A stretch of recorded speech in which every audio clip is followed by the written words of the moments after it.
जब मैं ऑफिस से थक कर घर पहुंचा, उस समय मैंने सीमा को तैयार खड़ा देखा। उसने गुलाबी रंग का बहुत ही खूबसूरत ड्रेस पहना हुआ था। उसे देखते मेरी सारी थकान दूर हो गई। लेकिन जैसे उसने कहा कि उसे अपने मायके जाना है और वो इसलिए तैयार हुई है, तो मेरा सारा मूड ऑफ हो गया। देखो सीमा, तुम कल चले जाना, मैं आज बहुत थक गया हूँ। मैंने उसे टालने की कोशिश की, लेकिन वो अपनी जिद पर ही अड़ी रही। नहीं अभय, मुझे माँ की बहुत याद आ रही है, प्लीज आप मुझे छोड़ के आ जाए। उसकी बात सुनकर मैंने हाँ कह दिया। हमारी शादी को अभी 1 महीना ही हुआ था और वो लगभग हर हफ्ते ही मायके जाया करती थी। फिर भी उसका दिल नहीं भरता था। लेकिन मैं क्या करता, मुझे सीमा से बेइंतहा मोहब्बत जो हो गई थी, इसलिए उसकी किसी बात को टालना मुश्किल हो जाता था। मजबूरन मैंने उसे थोड़ा इंतजार करने को कहा और फ्रेश होकर उसके मायके पहुंचा के आ गया। उसने कहा था कि रात को मैं उसे लेने आ जाऊं। मैं जल्दी से वापस लौटा क्योंकि मैं बहुत थका हुआ था और आज मेरी तबीयत भी कुछ ठीक नहीं लग रही थी। लेकिन मैं सीमा को इस बारे में नहीं कह पाया। मैंने जैसे अपने गेट के सामने अपनी कार रोकी तो अचानक मेरी नज़र मेरे पड़ोसी के घर की तरफ गई। तो मुझे आश्चर्य का बड़ा झटका लगा क्योंकि उनकी छत पर एक ड्रेस लटक रहा था और हूबहू वही ड्रेस मैंने अभी अभी सीमा को पहने हुए देखा था। बिल्कुल वही रंग और वही प्रिंट। मैं काफी देर तक उसे देखता रहा। कैसा अजीब इत्तेफाक है। मैंने मन ही मन सोचा कि हो सकता है सीमा और भाभी ने एक साथ ही शॉपिंग की हो, इसलिए एक जैसा एक एक ड्रेस खरीदा हो। मैं इन्हीं ख्यालों में खोया हुआ था और जैसे ही चौकीदार ने गेट खोला, मैं कार अंदर ले गया। मैंने नौकर को कहा कि कोई मुझे डिस्टर्ब ना करे, मैं थोड़ी देर आराम करने वाला हूँ। उस दिन मैंने इस बारे में ज्यादा नहीं सोचा क्योंकि अक्सर ऐसे इत्तेफाक होते रहते हैं। मैं रात में सीमा को वापस लेकर आया था, लेकिन मैं उसे ये बात बताना भूल गया कि यही ड्रेस हमारे पड़ोस वाली भाभी के पास भी है। लेकिन 2 दिन बाद मेरे हैरानी की इंतहा ना रही जब सीमा ने मुझे बताया कि वो अपने मायके जाना चाहती है क्योंकि आंटी की तबीयत ठीक नहीं है। इस वक्त वो नीले रंग के बेहद ही खूबसूरत ड्रेस में थी। मैंने उसकी तरफ प्यार भरी नजरों से देखा। वो आज भी बहुत खूबसूरत लग रही थी। थोड़ी देर बाद मैंने उसे उसके मायके पहुंचाया, लेकिन जैसे मैं घर पहुंचा तो दंग रह गया क्योंकि मेरे पड़ोसी की टेरेस पे आज भी वही ड्रेस लटक रहा था जो आज सीमा ने मायके जाते समय पहना हुआ था। ऐसा कैसे हो सकता था? मुझे बहुत अजीब सा लगा, लेकिन इस बार मैंने इसे सिर्फ एक इत्तेफाक समझा और अपने काम पर लग गया। लेकिन जब तीसरी बार ऐसा हुआ तो मेरी सोच शक में बदल गई। कहीं ऐसा तो नहीं कि सीमा मायके का बोलकर मेरे पड़ोसी के घर जाया करती हो? लेकिन ऐसा कैसे हो सकता है? मैं खुद उसे अभी अभी मायके छोड़कर आया था और उसका मायका काफी दूर भी था। यह सब इतनी जल्दी कैसे हो सकता था? लेकिन उस दिन मुझसे रहा नहीं गया और जिज्ञासा के मारे मैंने अपने ससुराल की तरफ कार दौड़ाई और मैं जैसे वहां पहुंचा तो देखा कि सीमा उसी ड्रेस में थी और मुझे देखकर हैरान रह गई। अबे, आप अभी तक गए नहीं? उसने हैरानी से पूछा। तो मैं कुछ शर्मा सा गया और मन ही मन खुद को टोकने लगा। मैं कितनी बेवकूफ भरी बातें सोच रहा था। सीमा के माँ बाप का घर तो हमारे घर से काफी दूर था, भला वो वहां कैसे जा सकती थी? मैंने मन ही मन अपने आप को धिक्कारा और घर वापस लौट आया और ध्यान से अपने पड़ोसी नितेश के घर की तरफ देखा जहाँ वही ड्रेस अभी तक लटका हुआ था। मुझे एक पल के लिए भी चैन नहीं आ रहा था। इत्तेफाक 1 या 2 बार हो सकता है, लेकिन बार बार नहीं। लेकिन मैं ये बात जुबान पर लाने से डरता था। अभी मेरी शादी को दिन ही कितने हुए थे और सीमा को मेरी बात से कितनी तकलीफ हो सकती है, ये सोचकर मैं चुप हो गया। मुझे वो दिन याद आ रहा था जिस दिन मेरी शादी हुई थी और मैं सीमा को दुल्हन बनाकर घर ले आया था। उसी दिन मेरा पड़ोसी नितेश मेरे घर बधाई देने आया था और उसने माफी मांगी कि वह शादी में नहीं आ सका क्योंकि आज उसकी भी शादी थी। उसकी बात सुनकर मुझे सुखद आश्चर्य हुआ। सच में? मैंने मुस्कुराकर उसे गले लगाकर बधाई दी और उसने लाए हुए मिठाई के डिब्बे में से एक लड्डू निकालकर जबरदस्ती मुझे खिलाया। वो बहुत खुश लग रहा था अपनी शादी से। खैर, खुश तो मैं भी बहुत था। मेरी भी लव कम अरेंज मैरिज थी सीमा से। जब मैंने पहली बार सीमा को देखा था उसी वक्त उसे दिल दे बैठा था। वो मेरे सेक्रेटरी से मिलने मेरे ऑफिस आई थी। वो मेरी सेक्रेटरी मालती की दोस्त थी और उन दोनों को शॉपिंग के बाद एक साथ लंच पे जाना था, जिसके लिए मालती ने मुझसे पहले ही छुट्टी ले ली थी। संयोग से उसी वक्त मुझे किसी काम से बाहर जाना था। जैसे मैं अपने केबिन से निकला तो सीधा सीमा के ऊपर मेरी नजर पड़ी और फिर मैंने उसे देखा तो देखता ही रह गया। वो इस तरह मुझे अपनी ओर देखता पाकर थोड़ी देर के लिए असहज महसूस करने लगी और मैंने जल्दी से अपनी नजरों का रुख मोड़ दिया। मैं ना चाहते हुए भी वहां से निकल आया और जैसे मैंने पीछे मुड़कर देखा, वो दोनों मेरे पीछे ही बातें करते हुए निकली थी। सीमा मालती के किसी बात पर खिलखिलाकर हंसी थी और उसके लंबे बाल हवा में लहराते हुए उसके चेहरे पर आ रहे थे, जिन्हें वो बार बार पीछे कर रही थी। मैंने मौका देकर मालती से कहा कि अगर वो चाहे तो मैं उन्हें लिफ्ट दे सकता हूँ, क्योंकि मुझे भी उस तरफ ही जाना है। मैंने झूठ बोला, लेकिन मुझे उस तरफ नहीं जाना था जिस तरफ उनका प्रोग्राम था, मगर दिल के हाथों मजबूर होकर मैंने उनसे कहा था। मेरी बात पर मालती बहुत खुश हुई और सीमा का हाथ पकड़कर कार में बैठ गई, लेकिन सीमा को झिझकते हुए बैठी थी। मेरा दिल जैसे हवा में उड़ने लगा था। बैक व्यू मिरर से मैं उसे ही देखे जा रहा था और मैंने उसी दिन ही फैसला कर लिया था कि अपना जीवन साथी सिर्फ और सिर्फ सीमा को ही बनाऊंगा। मैं उसकी मोहब्बत में इस तरह कैद हो चुका था कि मुझे सब्र भी ना हो सका और 2 दिन बाद ही मैंने मालती से सब कुछ कह दिया। वो मेरी बात सुनकर बहुत खुश हो गई और उसी ने बताया कि सीमा एक लोअर मिडिल क्लास फैमिली से ताल्लुक रखती है और जॉब करके अपने माँ बाप की और अपने छोटी भाई बहनों की देखभाल करती है। मालती, मुझे उसके बैकग्राउंड से कोई मतलब नहीं, बस मुझे वो पसंद है। अब मुझे बताए कि मैं कब उनके घर जा सकता हूँ, मैंने पूछा। तो उसने मुझे जल्दी बताने का वादा किया और इसी तरह कुछ दिनों के बाद मैं अपने माँ को लेकर उनके घर चला गया, जहाँ हमारा बड़े अच्छे से स्वागत किया गया और पहली ही मुलाकात में रिश्ता मंजूर कर लिया गया। मेरी खुशी का तो कोई ठिकाना ही ना रहा था। माँ भी तैयारी में जुट गई थी, क्योंकि वो मेरे साथ नहीं रहती थी। उनका अपने घर के सिवा कहीं दिल नहीं लगता था, जबकि मैं जॉब की वजह से मुंबई में रहता था, जहाँ एक बहुत बड़ी कंपनी में मुझे एक बड़ी पोस्ट पर रखा गया था और ये बंगला, कार सब उन्हीं की तरफ से था।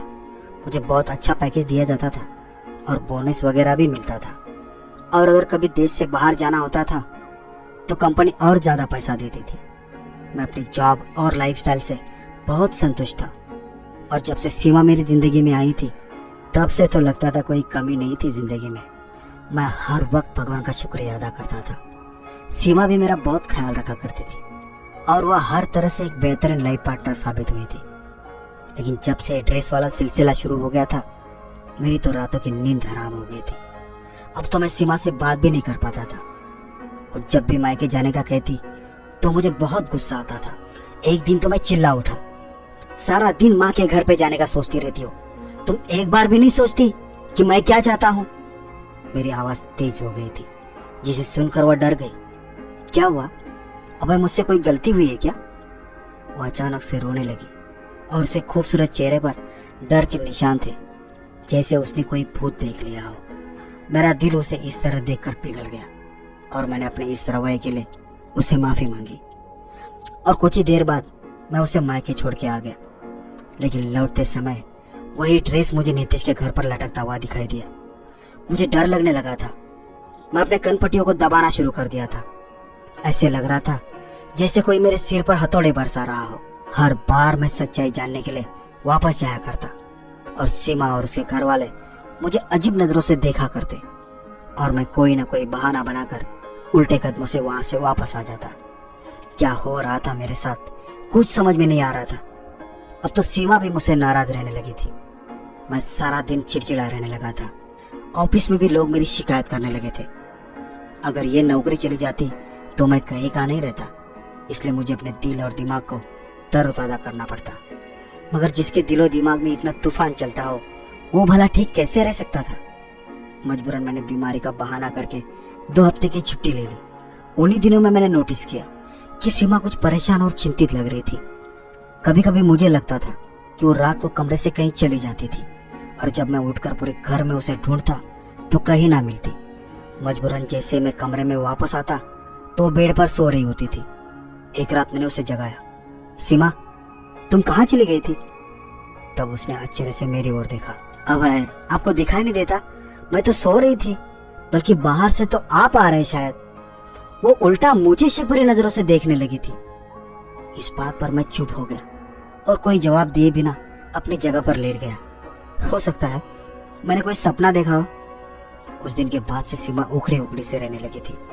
मैंने उससे कई बार पूछा कि क्या परेशानी है, तो वो अजीब सी नजरों से मुझे देखती और कहती, क्या हुआ है आपको अभय? मुझे आपकी दिमागी हालत ठीक नहीं लगती।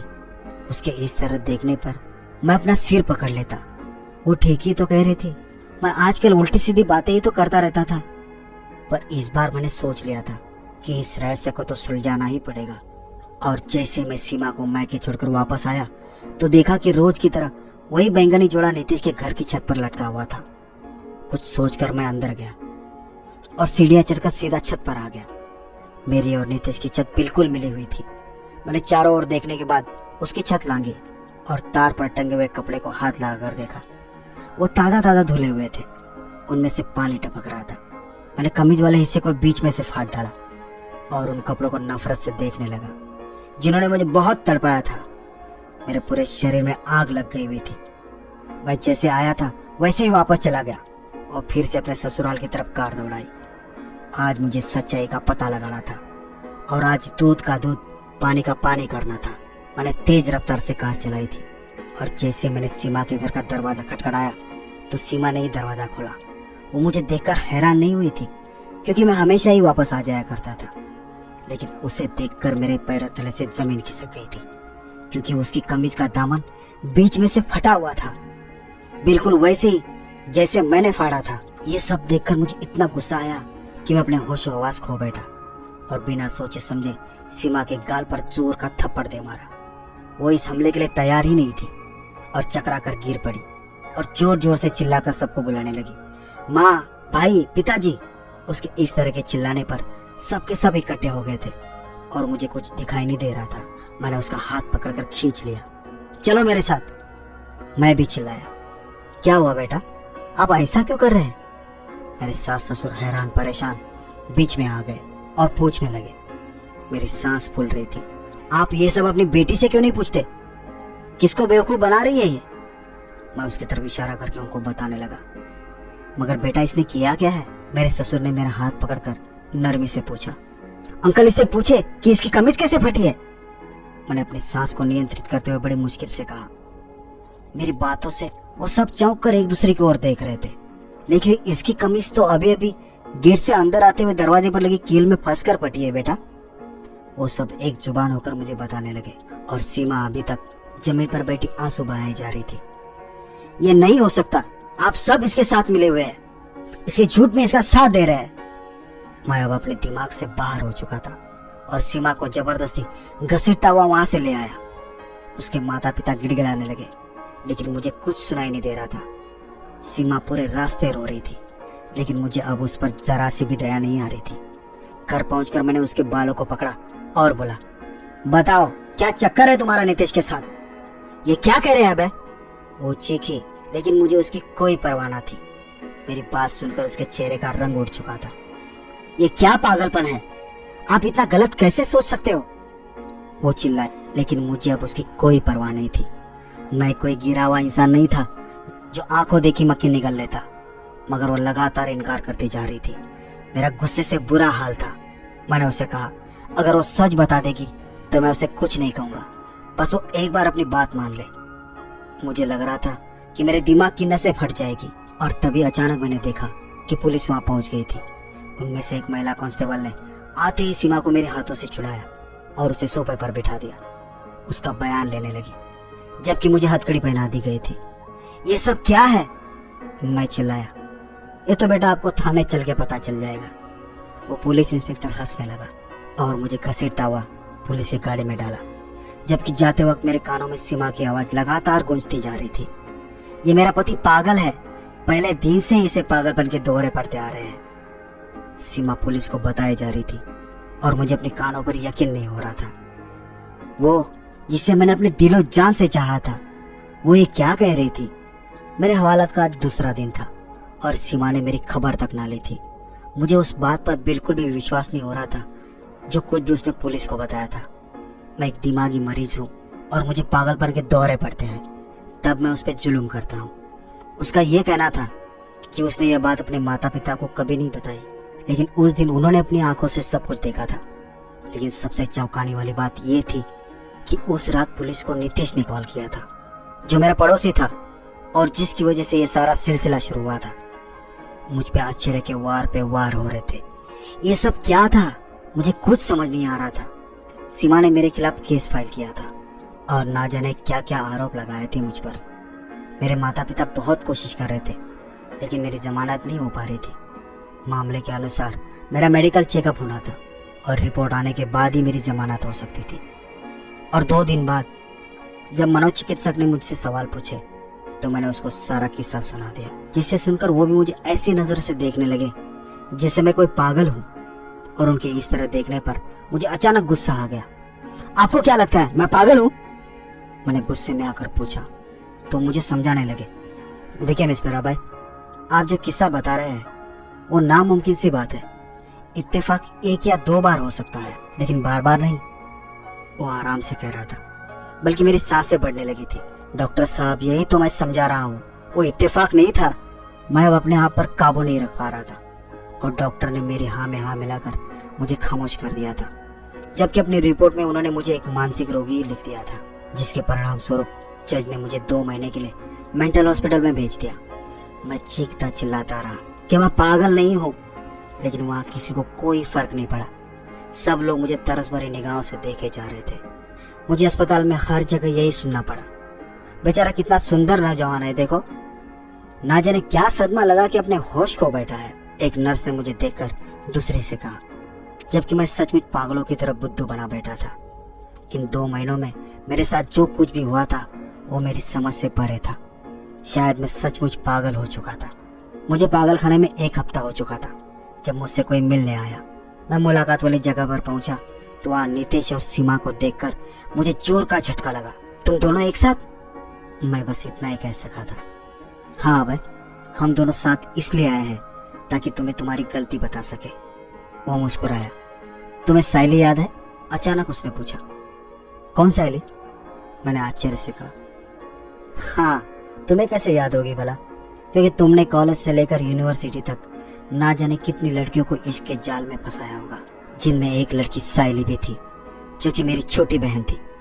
और वो दूसरी लड़कियों से बहुत अलग थी, बहुत नरम दिल थी।